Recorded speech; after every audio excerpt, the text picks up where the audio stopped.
Boa noite a todos. E na noite de hoje a gente vai falar um pouco sobre envelhecimento. Então, o que seria envelhecer? Segundo o dicionário Auler, envelhecer é tornar-se velho, é estar em desuso. E velho seria o que é antigo, o que não tem mais utilidade, desgaste tanto pelo tempo, tanto pelo uso. E ele também afirma que idoso é o que é antigo, é a pessoa velha. E, segundo a Organização Mundial de Saúde, idoso é toda pessoa com 60 anos ou mais de idade. Mas a organização ela nos ressalta que essa classificação de idoso ela deve ser considerada de acordo com o contexto em que aqueles idosos estão, pois sabemos que temos nações com padrões de vida totalmente diferentes, o que vai determinar a forma e a maneira como essas pessoas irão envelhecer. Do ponto de vista biológico, o que é envelhecer? Ao nascermos já estamos envelhecendo. Então, envelhecer é um processo natural e biológico de todo organismo vivo. E no ser humano, ele se constitui pela morte a cada dia das nossas células. A todo momento, nossas células vão morrendo e, ao mesmo tempo, elas vão sendo substituídas por novas células. Só que quando a gente é novo, é jovem, essas células têm um grande potencial de renovação, porque existe dentro dela um DNA, que é um material genético que permite sua replicação. Mas, ao longo da existência, esse DNA, ao ser reproduzido, ele vai se encurtando de tamanho e, com isso, perdendo a sua capacidade, a sua potencialidade de reprodução. E quando atingimos a idade mais avançada, essas células não se reproduzem mais com tamanha potencialidade. Então, elas vão sendo destruídas numa velocidade e reproduzidas numa velocidade menor. Por isso que o nosso organismo vai perdendo talvez a força, vai perdendo a forma e vai deixando de ter a função que quando tinha enquanto jovem. E por que a gente fala sobre envelhecimento? É que nas últimas décadas é notado o aumento do número de pessoas com 60 anos ou mais de idade em todo o mundo. Isso é uma questão de conquista, porque mostra que atingimos uma melhor qualidade de vida, já que há 4, 3 décadas anteriores, uma pessoa de 40 anos já era considerada idoso, por causa das condições de vida que ela tinha e do próprio desgaste do trabalho e de todos os outros fatores. Então, se percebeu que, principalmente nos países desenvolvidos, onde se oferece uma melhor vivência, tem aumentado o número das pessoas idosas. O que tem mudado a pirâmide etária, que é um gráfico que revela a população de um determinado lugar, principalmente das nações. E há algumas décadas atrás, essa pirâmide era larga em sua base, porque demonstrava que nasciam muitas pessoas e tínhamos um país novo, de pessoas novas. E o topo dela, onde se encontravam os mais idosos, era bastante estreito, afinado. Era assim, porque poucos conseguiam chegar à velhice, à maturidade. E nos últimos anos, de 20, 30 anos para cá, a estrutura dessa pirâmide tem mudado. A sua base tem se diminuído e o seu ápice tem aumentado, o que mostra que nossa população está envelhecendo. Isso também reflete outra qualidade, que é que essas crianças que estão nascendo estão se tornando jovens, ou seja, jovens e idosos, porque diminuiu a mortalidade infantil. Então, é uma conquista de nossa sociedade como um todo. E se aumentou o número de pessoas idosas, vamos trazer mais para a nossa realidade local, do nosso país. Vai surgir também o quê? Novas demandas, porque essas pessoas idosas vão ter necessidade de coisas que antes elas não tinham, porque elas não conseguiam chegar a essa idade. E no maior volume. Antigamente, 10, 15% conseguia chegar à idade adulta, a idade de idoso. Hoje, muito mais, é um volume maior. Então, trouxe diversos problemas na área social, na área da saúde, na área econômica, por causa de que estamos com com a população mais idosa, que traz consigo muitos problemas, tanto de saúde quanto a própria perda da potencialidade de trabalho, de produzir renda, de produzir trabalho de uma forma geral. E daí percebeu-se que, já que surgiu, que se aumenta essa população idosa, e junto com ela uma demanda de questões que deve ser resolvida, as organizações, o Estado, criou o Estatuto do Idoso, que é o quê? É uma legislação que vem garantir a sobrevivência do idoso, para que aquela pessoa idosa tenha direito a sobreviver com toda a sua dignidade. E o que esse estatuto ele vem nos informar? A primeira informação é que a saúde do idoso, que a sobrevivência de um idoso é a obrigação, tem que ser garantida pela família, pela comunidade, pela sociedade e pelo poder público. Então, nós somos responsáveis pelos nossos idosos, que fazem parte do nosso meio familiar, bem como de todos os idosos da sociedade. E esse estatuto vem, ao longo do tempo, ser instituído no nosso país. Uma grande maioria das pessoas sabe que existe, mas desconhece o seu conteúdo. E é importante saber, para que nós possamos, além de buscar garantir esse direito, nós também oferecer a garantia desse direito, que é do idoso. Porque lá diz que nós, enquanto família, enquanto sociedade, poder público, temos que garantir a saúde, o lazer, a moradia, a educação, o convívio social, o convívio familiar, tudo o que o idoso necessita para sobreviver e gozar de felicidade ainda que na velhice. Do ponto de vista social, esses idosos trazem alguns dramas, principalmente a questão da baixa remuneração, ou melhor, da diminuição do poder aquisitivo, porque quando a pessoa é adulta, ela trabalha, ela produz, ela rende dinheiro, ela produz dinheiro. E quando a gente aposenta, a gente sabe que nosso país é regido pelo INSS, que vai garantir uma aposentadoria para aquela pessoa. E todo mundo, é de conhecimento de todos que essa aposentadoria normalmente ela é bem menor do que o valor de quando essa pessoa conseguia produzir o seu trabalho. Então ele vai diminuir seu poder aquisitivo no momento em que ele precisava de mais dinheiro, porque ele vai ter outras demandas, ele vai ter outras necessidades e esse poder aquisitivo diminui. Outra coisa que traz muito e afeta toda a sociedade é a solidão com que esses idosos se deparam, porque normalmente eles são discriminados pela própria família e pela própria sociedade, acabando sendo levados para asilos, instituições que abrigam idosos e tentam cuidar deles, alguns de forma positiva e outros não tanto, porque sabem que se gasta muito para cuidar de idoso e na maioria das vezes eles têm uma aposentadoria de um salário mínimo e muitos ainda nem conquistaram isso.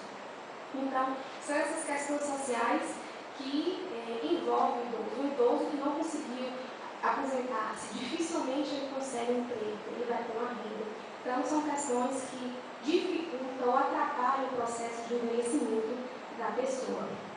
Na questão psicológica, esses idosos, normalmente, nós temos uma cultura de que diz que envelhecer é morrer. Então, a pessoa ela se sente muito deprimida, porque ao envelhecer estou chegando perto da morte. E não é dessa forma que a gente deve pensar. Porque, apesar da velhice, ainda é possível viver com alegria, com entusiasmo, dentro das suas limitações. Que a gente sabe que, claro, que o corpo da pessoa idosa não tem a mesma potencialidade de um jovem. Tem suas limitações físicas, tem suas limitações cognitivas, mentais, mas ainda assim não são todos. E os que têm ainda capazes de se adaptar, porque nós temos esse poder de se adaptar às situações da vida. Eles se sentem muito deprimidos por essa questão da morte, que é uma coisa muito forte, muito cultural nossa, de que envelhecer significa morrer. E, além disso, a questão da solidão, que além de ser uma questão social, também é uma questão psicológica. Eles se sentem muito tristes, muito abandonados, excluídos e discriminados. Porque sabemos que, na maioria das vezes, Quando nos dispomos a cuidar de algum idoso, a ele é deixado os quartos fundos, os cantos das casas, porque também trazemos na nossa cultura de que o idoso não serve mais para nada, é alguém que precisa de cuidados e traz muito transtorno para a família. Então, eles percebem isso e acabam ficando um pouco deprimidos, tristes e isolados. Mas os idosos têm que pensar no lado positivo da velhice, porque quem já envelheceu conseguiu passar pelos grandes dramas existenciais, pelos grandes problemas, adquiriu muita experiência, pode dar muitos conselhos e pode carregar em si a leveza da alma de já ter percorrido essa trajetória que nós sabemos que é tão dolorosa enquanto somos jovens, enquanto somos adultos, em questão de trabalhar, de educar os filhos, a família, de se preocupar com o futuro, de garantir o futuro para aqueles que são de nossa responsabilidade. E o idoso não, ele tem que ter pessoas que lhe garantam o futuro dele, ainda que pouco, mas ele não vai se preocupar com isso, com essa necessidade de manter alguém, com essa necessidade de ser responsável por algumas famílias. Se bem que a gente também observa, os estudos revelam que tem idosos que são sustento de famílias, são sustentos de netos, que adquirem a responsabilidade, ainda na velhice, de continuar mantendo e sustentando seus familiares, o que é triste, né? Que ele deveria estar se cuidando e ser cuidado. Segundo Divaldo Franco, em algumas de suas palestras, ele diz que a infância é sinônimo de juventude e que a maturidade é sinônimo de velhice, mas que ambas são lindas, são belas, porque quando a pessoa carrega dentro de si coisas positivas, o lado iluminado, não importa qual a sua idade biológica, ela vai sempre irradiar amor, sempre irradiar beleza. E aí, a gente pensa na velhice, no aspecto espiritual. Como é que a gente vai pensar do ponto de vista do espiritismo, dessa doutrina que a gente busca entender e compreender? É simplesmente uma coisa muito fácil de compreender. Nós sabemos que somos um espírito que estamos há milênios reencarnando. Ou seja, nós já somos velhos. Nós já nascemos velhos num corpo limitado, de criança, de adolescente. Nós já nascemos velhos. Então, não temos por que nos preocupar tanto com envelhecer. Se o corpo que está no movimento à vida, sentindo a existência do espírito, e se ele é velho, para que se preocupar com o corpo, com o físico? Lógico que esse corpo tem que estar bem, tem que estar saudável, tem que estar apto, disposto às nossas atividades. Mas, quando a gente consegue manter uma lucidez, um raciocínio, uma mente ativa, nós seremos jovens em qualquer idade que estejamos, seja aos 70, 80, 90 anos. Porque, desde que reencarnamos, somos um espírito velho num corpo de criança. Então, temos que associar isso. E não importa a idade do nosso corpo. Às vezes temos a limitação intelectual enquanto criança, mas esse espírito que carregamos, ou que somos, melhor dizendo, é antigo, muito antigo. Há milhões de anos está aqui evoluindo. E a gente sabe que a gente tem que trabalhar o nosso lado espiritual durante, não só espiritual, mas moral, ético, durante a nossa juventude, durante a nossa idade adulta, porque é na velhice que nós vamos colher esses frutos. De quem fomos durante jovens é que vai reproduzir o que seremos enquanto idosos. As nossas necessidades, as nossas demandas vão ser influenciadas pelo aquilo que fazemos ou fizemos do nosso corpo, do nosso espírito, durante o gozo de todas as nossas potencialidades biológicas, espirituais e emocionais. Mas essa percepção de velho, que não serve para nada, que não tem utilidade, graças a Deus, ela tem se modificado ao longo da história e a gente percebe a maior inserção do idoso hoje na vida social, tanto no trabalho, seja ele comunitário, quanto nas instituições não governamentais, na busca pelo lazer e da atividade física. Esse idoso ele tem se valorizado mais. Talvez até pelo fato do próprio Estatuto do Idoso, que as pessoas divulgam e buscam, esse idoso ele tem se inserido mais nessa sociedade, né? E existe uma coisa do idoso que é o mito da aposentadoria. A maioria das pessoas, quando se aposenta, carrega em si que agora já não serve para nada. Não tem mais utilidade porque não produz. E aí se isola do mundo, se isola da vida, porque tem esse estigma de que aposentado é alguém que tem que ficar jogando baralho, de que é alguém que tem que fazer tricô. Tinha-se esse estigma, porque hoje tem mudado. Aposentado é para a gente deve, quando, se a gente chegar lá, né, e ter o direito e a oportunidade de se aposentar, aproveitar o momento livre para produzir, para trabalhar em função do próximo, já que, teoricamente, não mais precisamos em busca do dinheiro, porque ele será nos concedido mensalmente. Então, usar o nosso tempo livre para servir a Deus em trabalhos sociais, em trabalhos de caridade, para ser útil àqueles que estão ao nosso lado. E não, muita gente, aqueles que têm o poder aquisitivo melhor, o sonho de aposentar é para poder viajar, conhecer o mundo. Sim, pode fazer isso, mas também pode ser útil para aqueles que estão próximos dele, né? E uma coisa que a gente deve lembrar na noite de hoje é quanto ao cuidado dos idosos. Principalmente aqueles idosos que têm suas limitações físicas, que não conseguem andar bem, que não conseguem enxergar melhor, que está na cama, que tem suas limitações mentais, que não consegue mais responder por si, não tem mais autoridade no seu intelecto. Esses idosos, na maioria das vezes, assim como os outros, nós estamos, enquanto família, transferindo a responsabilidade para cuidadores. Tem uma pessoa que cuida do meu pai, da minha mãe, da minha tia. Sim, é importante que tenhamos alguém tecnicamente sabe para fazer aquilo, mas a gente não pode terceirizar o amor, o afeto, porque aquele que cuida como profissional cuida e pelo tempo que passa pode até desenvolver esses sentimentos, mas neste momento aquelas pessoas, mais do que cuidados técnicos, necessitam daquela relação construída ao longo da nossa existência, de amor, de carinho, de afeto, de respeito, e a gente tem visto que isso não tem acontecido.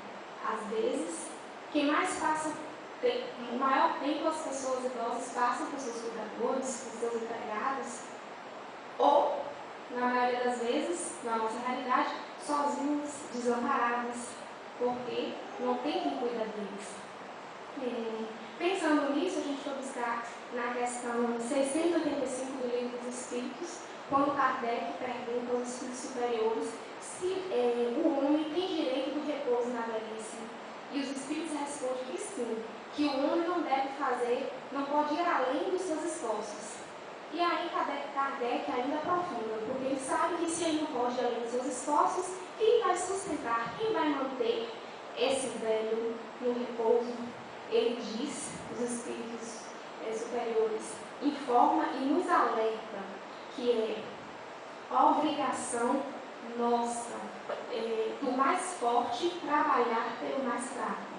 E quando não se tem um familiar, que é a obrigação da sociedade fazer isso por ele. Isto é uma lei de caridade. Então, que possamos refletir, porque também daqui a pouco nós seremos velhos. Então, nós temos que transmitir esses valores para aqueles que vão cuidar da gente. E nós temos que repensar a nossa disponibilidade de cuidar dos nossos velhos, que serão nossos pais, daqui a pouco, nossos tios e os demais. E para finalizar a noite de hoje, a gente vai contar uma história retirada do site Momento Espírita, que tem como título A Arte de Envelhecer. Conta-se que no primeiro dia de aula de uma faculdade, o professor fala para a turma que eles se conheçam, um ao outro, que façam duplas e se conheçam. Tinha um jovem e esse jovem sente uma mão tocar o seu ombro. E quando ele olha, é uma velha, uma senhora de 87 anos que lhe apresenta: olá, meu nome é Cruz. Qual é a sua graça? Ele falou, não me recordo o nome, mas parece que era Paulo. Ele pergunta: por que a senhora faz tão jovem, ironicamente, na universidade? E ela diz: eu vim aqui para conhecer um marido rico, me casar, ter 2 filhos, trabalhar e logo em seguida me aposentar. ele riu e falou, não, o que te trouxe à universidade? Ela disse a ele que sempre teve a vontade de ter uma formação universitária. E a partir daí, que aquele ali era o momento ideal, o momento certo na vida dela. A partir daí eles começaram a conversar e ao longo da universidade, do curso, eles se tornaram amigos. Ela enriquecendo a vida deles com suas experiências e ele lhe transmitindo o entusiasmo da juventude que ela necessitava. E não só por ele, mas ela se tornou amiga de todos que a conheciam, era popular.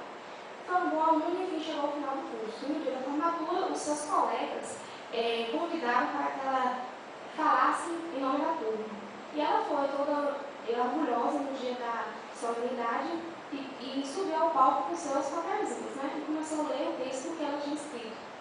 Aí, ela, nervosa, deixou os papéis cair e falou, eu vou falar o que plenamente. E dentre as coisas que ela falou, ela disse, a gente não deixa de brincar porque se tornou velho. A gente se torna velho porque deixou de brincar. Todos os momentos da nossa vida são oportunos para irmos em busca do que acreditamos. E por isso eu cheguei até aqui. E falou diversas coisas bonitas, incentivando todas as pessoas a ir em busca do que querem, porque se estão ali é porque ainda podem produzir, ainda podem buscar, independente da idade que tenham. Terminou sendo aplaudido e tudo mais. Uma semana depois, ela faleceu tranquilamente em seu leito. No seu velório havia mais de 2.000 jovens universitários ali para homenageá-la, para despedir daquela senhora que quase aos 91 anos provou para eles que é possível, em qualquer fase da nossa vida, ir em busca daquilo que a gente acredita. Obrigada,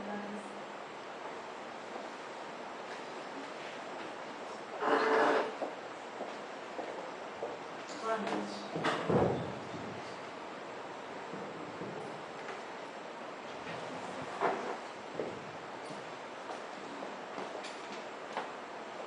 Boa noite, gente.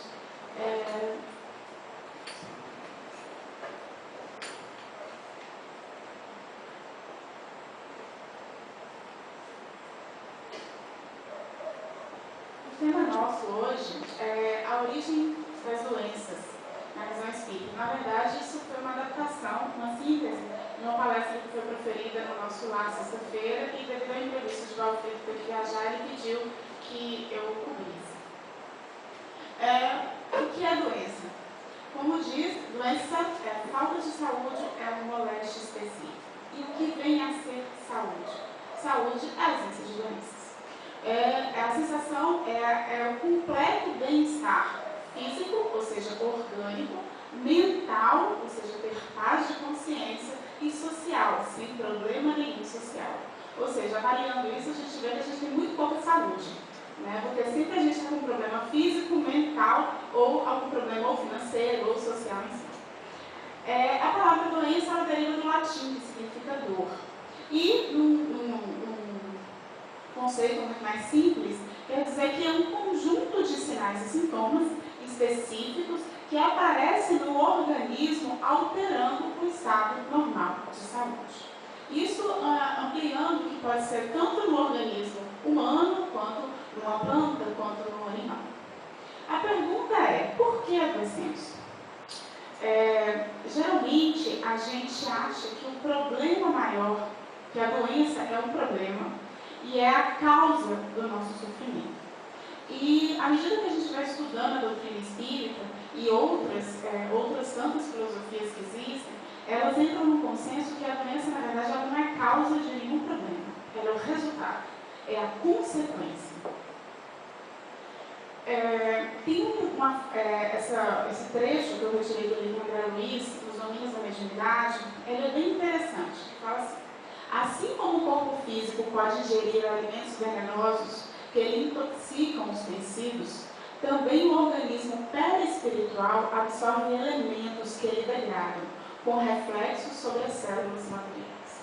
Ou seja, o que nos adoece é, primeiramente e tão somente, o nosso pensamento.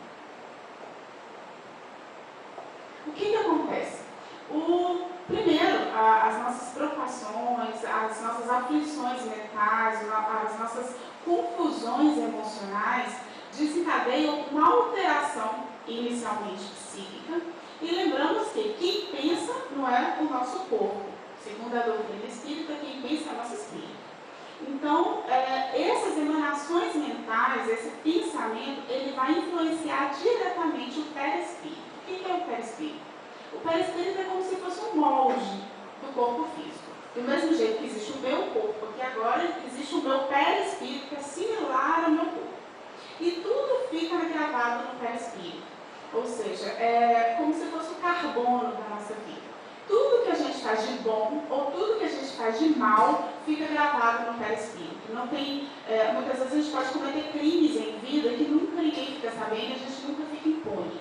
Mas esse crime fica gravado no perispírito. Tanto que numa próxima reencarnação a gente vai pagar exatamente aquele dano que houve no perispírito. E uma vez que o espírito pensante, ele, através dos seus pensamentos, ele alterou a sua estrutura no perispírito, é questão de tempo, se não houver mudança de pensamento, afetar o corpo físico. Um exemplo simples que eu tenho. Quem daqui nunca teve uma dor de cabeça causada por uma preocupação? É raro. Porque a preocupação é uma preocupação do espírito, mas a preocupação persistente, ela começa a adoecer energeticamente o corpo e, questão de tempo, ele vai desencadear uma alteração orgânica. Então, a gente vai ao médico, faz uma ressonância, faz uma tomografia, faz N exames, não dá nada. Por quê? Porque ainda não está totalmente somatizado na forma de doença. É tão somente ainda um sintoma. Ou seja, esse slide mostra os pensamentos e sentimentos negativos. Eles vão alterar o nosso corpo energético e, se não forem tratados, adoece o corpo físico. Eu coloquei centros de força ali, apesar que eu acho talvez é muito científico, mas eu vou citar, que tem muita gente aqui de curso básico, sistematizado, só para lembrar. Centros de força são aqueles chakras, que muitas vezes outras medicinas, hinduístas, tudo até mostram aqueles centros de força. Os pensamentos eles vão alterar a rotatividade desses centros de força e, com o tempo, com essa alteração do ritmo dessa energia, vai alterar o corpo perispiritual e logo depois o corpo físico, ou seja, vai gerar uma doença. Por que algumas pessoas têm acesso a determinados vírus, mas não desenvolvem doença? A Zika, a gente falou muito na palestra passada, a Zika, muitas pessoas, desde a sua origem, elas tinham o vírus circulando no organismo, porém, ela não desenvolvia a doença. Hoje, os pesquisadores, na verdade, eles estão tentando descobrir o que está acontecendo com o que é realmente a Zika. Mas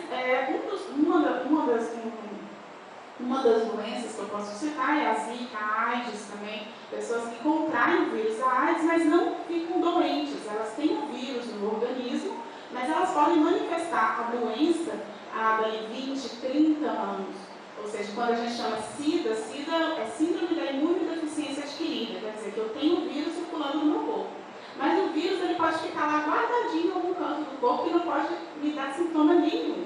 A partir do momento que a minha imunidade cai e o vírus começa a proliferar, a desenvolver, aí sim eu começo a adoecer, porque eu começo a ter sintomas. Por que algumas pessoas, o mesmo vírus, em determinada pessoa desencadeiam uma doença e em mim não? Justamente a questão da sintonia, do padrão mental. Quando a gente pensa, a gente emana energia. Por isso que Jesus já disse, orai e vigiai. Porque o pensamento é matéria mental. André Luiz, na sua literatura, ele fala várias vezes da idoplastia. Idoplastia é quando você pensa, você forma, tipo aqueles quadrinhos de desenho animado, que a gente vê aqueles balãozinhos, a gente forma imagens mentais. E os espíritos veem essas imagens mentais. Então, a gente que está encarnado, a gente não consegue visualizar isso. Mas o pensamento é matéria. E a persistência em pensamentos negativos, em sentimentos negativos, em emoções negativas, começam a alterar energeticamente o nosso corpo, e alterando energeticamente, começa a baixar a imunidade, e aí a gente começa a adoecer.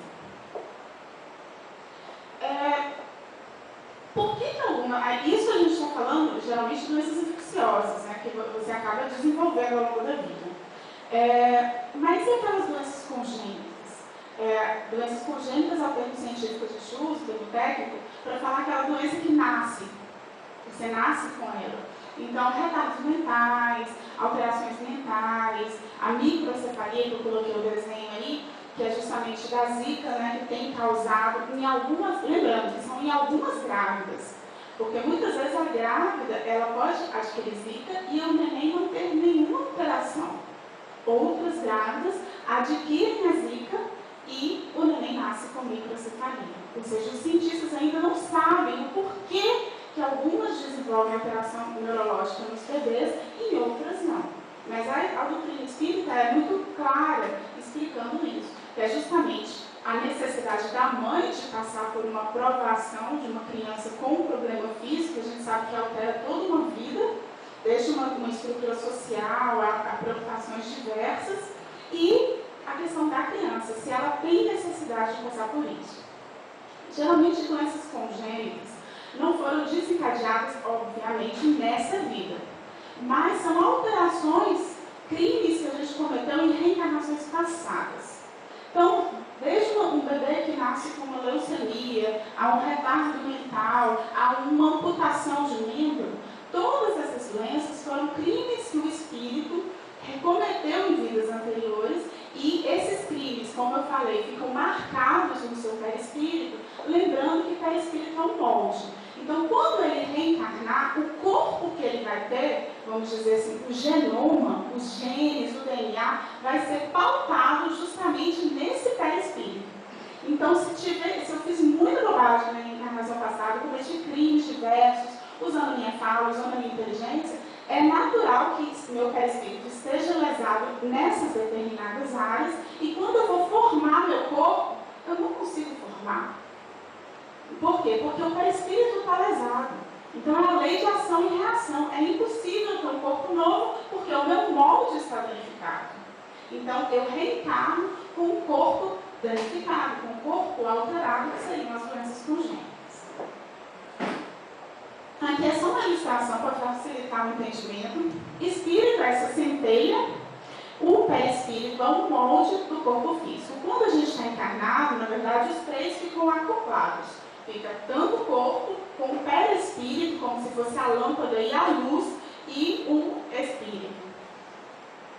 Essa é outra ilustração, só para facilitar. O espírito é como se fosse a luz de uma lâmpada, o perispírito como se fosse um molde do corpo físico, que seria a estrutura da lâmpada. Emoções. A gente falou que as doenças congênitas são crimes que a gente começou no passado, né, que lesaram o nosso perispírito, mas e a dor lombar que aparece na gente, que a gente vai no médico, não é nada. A dor no joelho, que a gente vai no médico, ainda não é nada. A dor de cabeça, ou aquela dor no estômago, aquele enjoo que aparece ao longo do dia, faz endoscopia, não deu nada. O que é isso? Como eu disse, isso é causado pelos nossos pensamentos. E cada tipo de emoção, ela vai adoecer um determinado órgão, pela questão da sintonia. A medicina oriental, ela explica isso claramente através da acupuntura. E é uma coisa que funciona.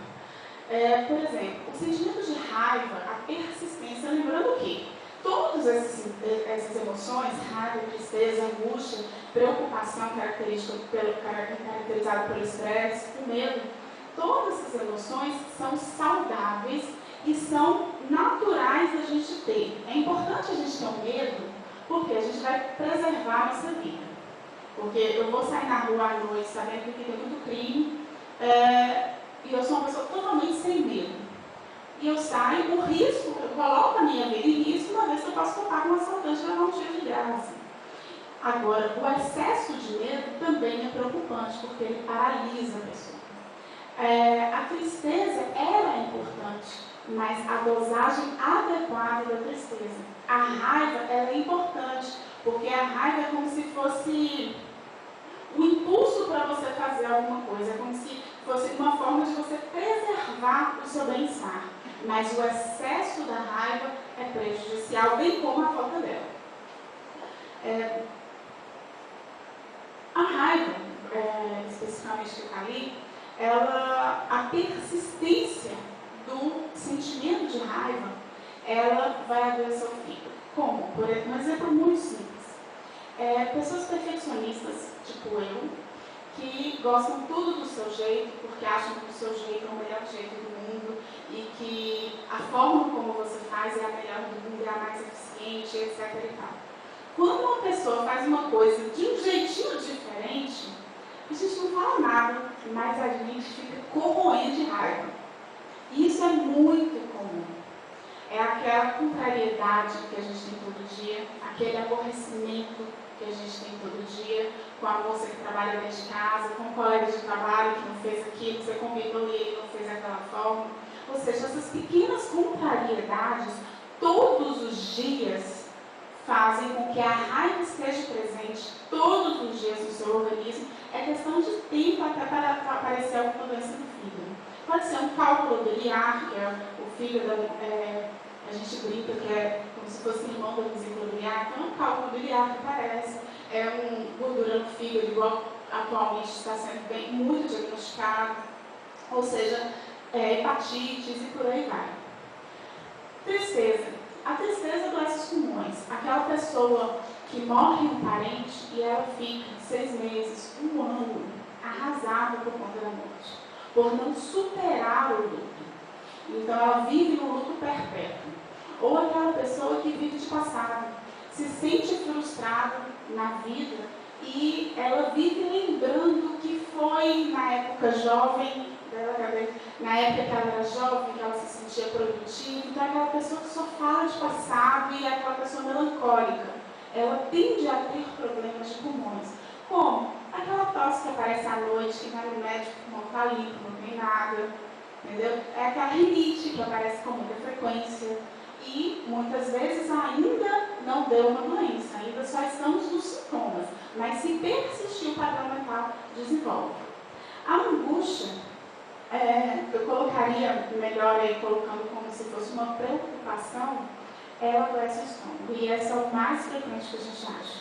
É aquela pessoa muito preocupada e que preocupa com o filho que já está casado, que já tem família, mas está preocupada com o filho que não chega, é preocupada com o marido, é aquela pessoa que vive em estado permanente de preocupação. Essa pessoa geralmente tem gastrite. Se não tem azia, tem enjoo, não pode comer 1 milhão de coisas, porque tudo faz mal para o estômago. Mas o problema não é a comida que está fazendo mal, é a emoção que está danificando o órgão. Hoje mesmo a H. pylori, que é aquela bactéria que geralmente está presente no estômago quando a gente tem gastrite, hoje já é comprovado cientificamente que quando a gente fica preocupado, a gente baixa a imunidade e ela começa a multiplicar. Ou seja, é a própria medicina hoje já comprovando o efeito da emoção no nosso corpo. O estresse adoece o coração. Eu melhoraria para isso colocando rancor, a mágoa. Hoje também a ciência já está comprovando que pessoas rancorosas, pessoas que guardam mágoa, elas têm uma maior tendência a ter infartos e problemas cardíacos. Tem inclusive uma síndrome, que é a síndrome do coração partido. Pessoas que, por exemplo, têm um relacionamento afetivo e por algum motivo esse relacionamento se rompe de forma traumática, elas, pelo excesso, pela tristeza profunda do relacionamento afetivo ter arruinado, o organismo começa a secretar substâncias que geram infarto. E aí, quando vai fazer os exames, está tudo normal. Não tem gordura nas carótidas, não tem problema nenhum no órgão. Mas foi um momento pontual que o corpo disparou a jogar a substância que culminou na parada cardíaca. Do mesmo jeito, eu li uma entrevista ontem, falando justamente que do mesmo jeito que essa tristeza profunda causa essa síndrome do coração partido, a alegria, o excesso da alegria causa também. E na medicina oriental, a alegria é a energia do coração. Quando eu falei que o excesso ou a falta é prejudicial, o excesso de alegria, que seria a euforia, o eufórico é uma pessoa louca. Entendeu? Ele geralmente faz tratamento psiquiátrico, então a pessoa fica alegre por nada e fica eufórica, agitada, não dorme. E a euforia gera paracardia. E o medo é versus rins. O caminho do medo é o do lumbar. Tá? Então, geralmente, quando a pessoa chega com muita dor lumbar, você pode investigar que tem um medinho, que a gente fala, né, com as crianças, tem um medinho que nem ela admite. Medo de perder emprego, medo de não conseguir vingar o casamento, medo de divorciar, medo de não ser feliz, de não mudar uma situação infeliz que ela esteja passando, medo de tudo. Só que muitas vezes esses medos e essas emoções que adoecem, elas são muito camufladas. A gente não admite nem pra gente mesmo. É aquela coisa que a gente sente e que a gente engole aquele sapo e vai vivendo a vida. Só que, como eu disse, pensamento é matéria. Ele vai adoecer o corpo espiritual, o perispírito, e, consequentemente, vai afetar o corpo físico. Então, é questão de tempo até aparecer uma dorzinha lombar, pedra nos rins, e vai aparecendo, daqui a pouco tem um problema mais grave, um tumor no rim, alguma coisa mais grave. Mas, quando você vai investigar, tem alguns medos que não foram tratados. Como é que a gente faz? Como eu disse, sentir tudo isso é normal. O problema é a persistência. Então, a primeira coisa que a gente orienta é identificar medo de quê? Esse medo é plausível, medo da morte, aquela pessoa sem fé, então ela morre de medo de morrer, geralmente ela começa a desenvolver muita lombalgia. Então, esse medo, assim, buscar a causa do medo e buscar trabalhar essa causa dessa emoção que não está sendo bem resolvida. A gente fala que a gente simplesmente, se eu tenho um aborrecimento, vou falar do lado que é mais fácil, né? Se eu tenho um aborrecimento, alguém fez uma coisa que eu não gostei, aí às vezes você não fala nada e vai embora. Mas aquilo está remoendo. O que você faz? Você tem duas opções. Ou você perdoa e supera, ou você sempre conversa. Não tem outra forma de você enfrentar um problema. Você tem que chegar e tentar ou perdoar, porque o problema não tem jeito, ele vai ser daquela forma mesmo, ou você aceita o problema, ou você tenta modificá-lo. O que não pode é a gente fingir que não está acontecendo nada com a gente. Eu já falei tudo isso, mas só para clarear. Problemas emocionais, irritação, ódio, mágoa, gerando problemas no coração, orgulho. Tem um livro muito interessante chamado Ícaro Redimido, conta a história de Santos Dumont. Ele fala muitíssimo de orgulho e ele é categórico. Todos os cânceres é orgulho. Câncer de rim, câncer de pulmão, câncer de fígado, tudo que cresce no nosso corpo em forma de câncer, de tumor, é o orgulho da gente achar que a gente é melhor do que os outros, de achar que a gente é mais competente que os outros, que a gente merece mais do que os outros. E isso muitas vezes pode ser nessa encarnação ou pode ser por efeito cumulativo de outras encarnações com atitudes de extremo orgulho e chega num ponto que esse tumor eclode. Maledicência gerando surdez, mudez, ciúmes desenvolvendo câncer de mama. Por quê? Porque a gente tem ciúme, a gente acha que a gente é melhor do que a outra pessoa que a gente sente ciúme. Então é o orgulho de novo. Extravagâncias, os excessos de comer, beber, gerando problemas gástricos. Desequilíbrios no sexo, como ela falou, envelhecimento. O envelhecimento, um dos motivos do envelhecimento precoce, aquela pessoa que envelhece muito rápido, são os desequilíbrios no sexo. E isso é, basicamente, uma prática do sexo sem afeto. É a promiscuidade. É você fazer o sexo pelo prazer do sexo, independente do que seja, quando seja, ou seja, sem um vínculo afetivo. Esse excesso de uso dessa energia desencadeia um envelhecimento precoce. Fumo, álcool, drogas, gerando vários problemas mentais, loucuras, problemas musculares, geralmente encarnações precedentes, sucessivas. Por exemplo, eu me droguei muito numa encarnação, lesei meu perispírito, numa outra encarnação eu não consigo reencarnar no corpo são, pelas lesões perispirituais. Então, a gente sabe que aqueles drogados inveterados, eles ficam meio malucos, eles já não raciocinam, não tem a lucidez que a gente tem. Ele fica viajando o tempo todo na droga. Então, isso repercute no próximo corpo físico que ele for ter. Então, geralmente, eles nascem com problemas mentais.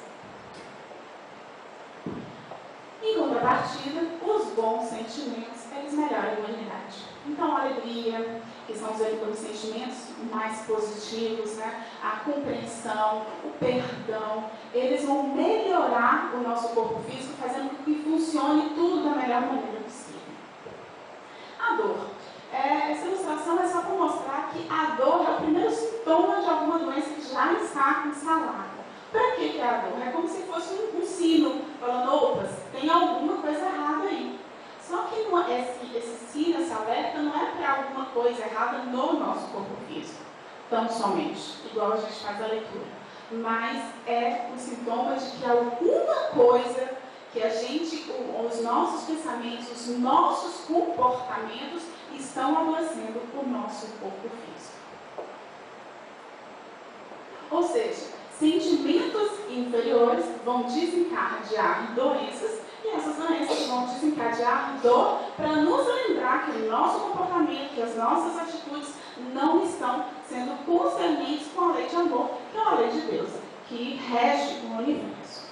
E para finalizar, eu achei fantástica essa pergunta que está no livro O Consolador de Emmanuel, psicografado por Chico Xavier, que pergunta: em face dos esforços da medicina, como devemos considerar a saúde?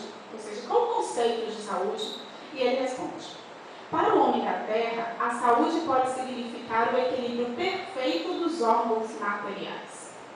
Para o plano espiritual, todavia, a saúde é a perfeita harmonia da alma, para a obtenção da qual, muitas vezes, há necessidade da contribuição preciosa das moléstias e deficiências transitórias da Terra. Ou seja, enquanto a gente materialmente entende que saúde é um bem-estar orgânico, físico, mental ou social, para o mundo espiritual, para o plano espiritual, saúde é a harmonia da alma, do espírito, lembrando que alma é espírito encarnado.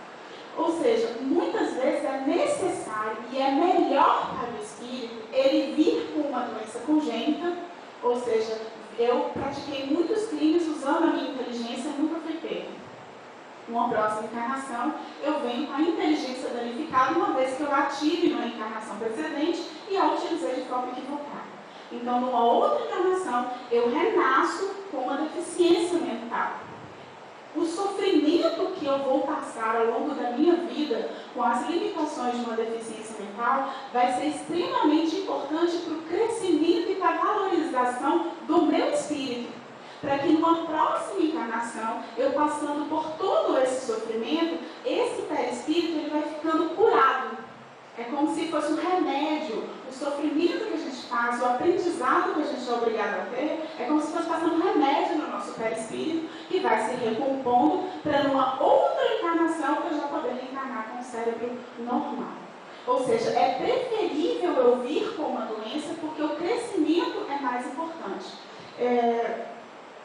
Eu posso falar assim, um depoimento pessoal, por exemplo.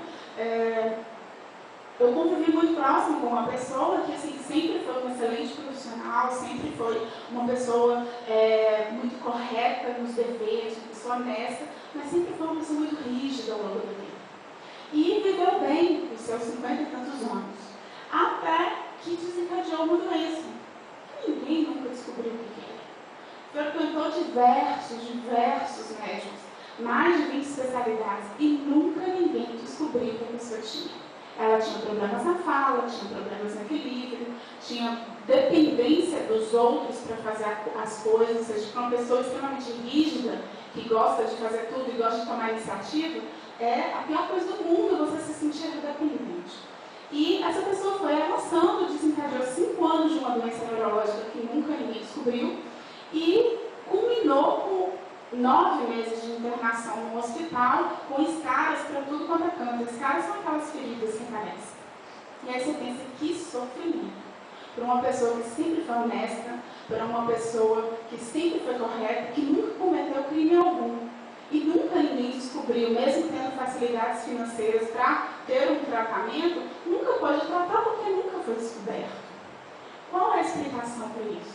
Primeiro, crimes do passado.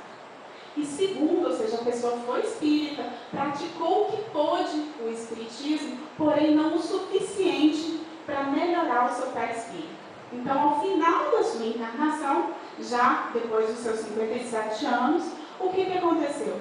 A espiritualidade viu que era mais importante para ele essas lesões perispirituais eclodirem em forma de doença.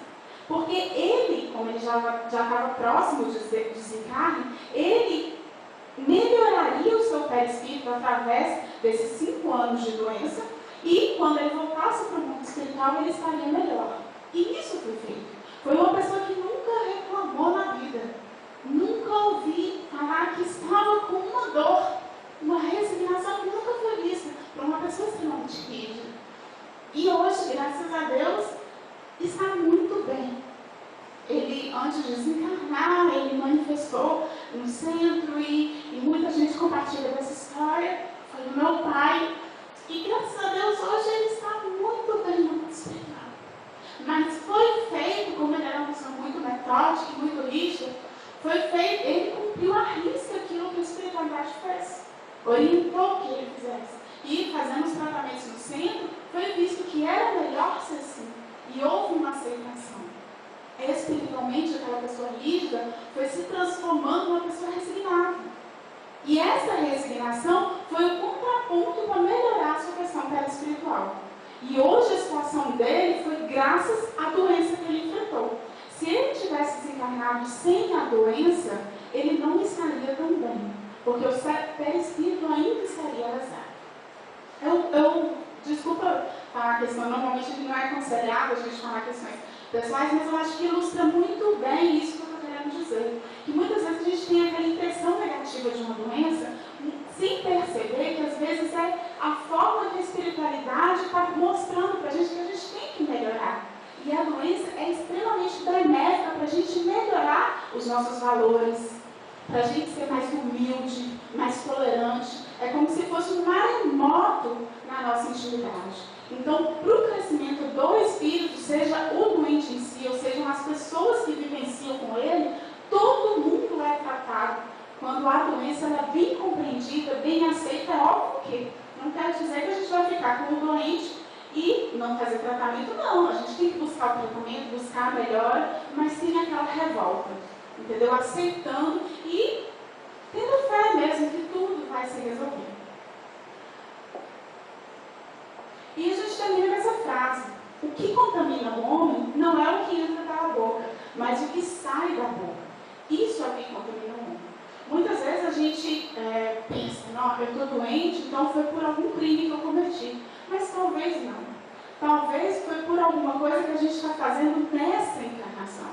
Pela maledicência que a gente não para de falar da vida alheia, mesmo sendo espírita, estando na casa espírita, mas a gente adora apontar o dedo para mostrar quem está fazendo errado. Ou seja, muitas vezes é a postura orgulhosa, arrogante que a gente adota em todos os ambientes que a gente frequenta. E aí a gente fala, nossa, eu estou com câncer, então é porque eu fiz alguma coisa. Não. Muitas vezes pode ser desencadeado nesta mesma vida, nessa própria vida. Então que a gente, isso está escrito em Mateus, capítulo 15, versículo 11, diz justamente isso. O que contamina o homem não é o que entra, mas é aquilo que sai. Pois o que sai da boca são as emoções, são os sentimentos que a gente tem na nossa intimidade como espírito. Então, se a gente está adoecendo, voltemos o nosso olhar para dentro de nós. Que tipo de sentimento, que tipo de postura a gente está tendo? Ou, como eu disse, a gente pode ter acesso a vários vírus e não desenvolver a doença. Mas por que eu desenvolvi? O que a doença quer me ensinar? O que eu estou fazendo para permitir que a minha imunidade vá lá para baixo e que eu adoeça? São questões muito importantes que vale a pena a gente pensar. Como eu já estava adiantado da hora, eu vou contar uma história muito rápida. Que quando um professor pediu os alunos que procurassem, que pegassem, trouxessem um saco plástico e algumas batatas. E no dia, todos trouxeram, e ele pediu que cada pessoa que tivesse uma mágoa contra uma pessoa, pegasse a batata e escrevesse o nome na batata. E assim fizeram. Alguns pegaram 5, que eram 5 mágoas, 5 pessoas diferentes, outros 3, outros nenhum. E a tarefa era carregar essas batatas na sacola plástica por uma semana aonde eles fossem. E assim foi feito. Inicialmente, todo mundo entusiasmado, foi levando, foi trazendo, sem problemas maiores. Mas, com o calor, com o dia quente, as batatas foram se deteriorando. E aquele mau cheiro foi ficando repugnante. E eles tinham que carregar aquela batata até inteirar 7 dias. E a preocupação que eles tinham era incrível, que eles não podiam esquecer a batata no cinema, não podiam esquecer a batata na escola, não podiam esquecer a batata em casa. Ou seja, essas batatas são os sentimentos menos felizes que a gente guarda. Que a gente teima em não perdoar, teima em achar que a gente tem razão para estar com raiva, teima em achar que a gente morre de razão para ficar preocupado a vida toda e apurrinhar todo mundo, porque a gente está preocupado, a gente está cheio de razão, então a gente pode ser grosso, pode ser isso, pode ser aquilo. Então são esses sentimentos, essa tristeza permanente que a gente se acha vítima do mundo. Então essa tristeza, essas emoções, são essas batatas apodrecidas que a gente carrega para onde a gente vai.